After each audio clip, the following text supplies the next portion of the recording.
ਗੁਰਦੇਵ ਸਿੰਘ ਕੰਗਸ ਜੀ, ਤੁਸੀਂ ਰੂਬਰੂ ਜੇ ਪ੍ਰੋਫੈਸਰ ਸ਼ੇਰ ਸਿੰਘ ਕੰਵਲ ਜੀ ਦੇ। ਡਾਕਟਰ ਮਿਹਰਬਾਨੀ ਜੀ, ਬਹੁਤ ਬਹੁਤ ਧੰਨਵਾਦ ਤੇ ਪ੍ਰੋਗਰਾਮ ਜੀ ਆਇਆ ਜੀ।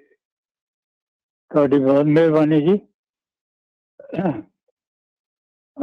ਸ਼ੇਰ ਹੈ ਕਿ ਚਾਹੀ ਸੀ ਆਜ਼ਾਦੀ ਸਾਨੂੰ ਵੰਡ ਮਿਲ ਗਈ। ਆਹਾ, ਚਾਹੀ ਸੀ ਆਜ਼ਾਦੀ ਸਾਨੂੰ ਵੰਡ ਮਿਲ ਗਈ। ਹਲਾ ਸ਼ੇਰੀ ਪਾਸੇ ਰਹੀ ਕਿਉਂ ਝੰਡ ਮਿਲ ਗਈ। ਆਏ ਹਾਏ ਕਿਆ ਕਹਿਣੇ। ਅੱਛਾ ਜੀ, ਮੈਂ ਭਾਰਤ ਦੀ ਆਜ਼ਾਦੀ ਦੇ ਸ਼ਹੀਦਾਂ ਦੀ ਵਾਰ ਲਿਖੀ ਹੈ ਇੱਕ, ਉਹ ਮੈਂ ਤੁਹਾਨੂੰ ਸੁਣਾ ਰਿਹਾ। ਇਰਸ਼ਾਦ ਜੀ।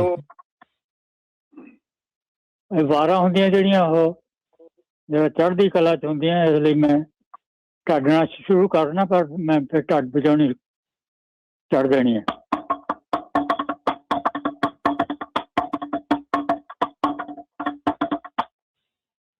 ਓ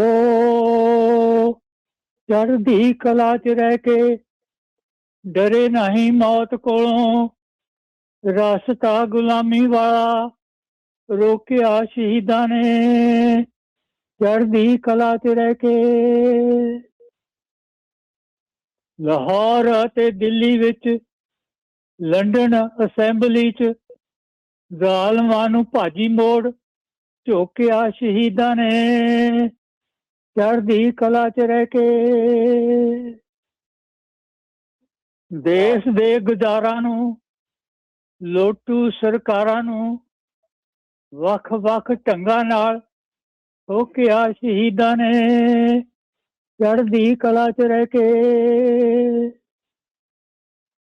ਲੋਕ ਰਾਜ ਹਿੱਤਾਂ ਲਈ, ਹੱਕ ਸੱਚ ਜਿੱਤਾਂ ਲਈ, ਭਲਾ ਸਰਬੱਤ ਵਾਲਾ ਲੋਚਿਆ ਸ਼ਹੀਦਾਂ ਨੇ। ਚੜ੍ਹਦੀ ਕਲਾ ਚ ਰਹਿ ਕੇ।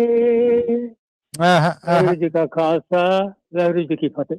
ਵਾਹ ਜੀ ਵਾਹ, ਬਹੁਤ ਆਲਾ, ਬਹੁਤ ਆਲਾ। Thank you so much Gurdev ਕੰਗਸ ਜੀ, ਥੈਂਕ ਯੂ। ਬਹੁਤ ਮਿਹਰਬਾਨੀ ਤੁਹਾਡੀ, ਬੜੀ ਨਵਾਜ਼ਿਸ਼ ਤੁਹਾਡੀ।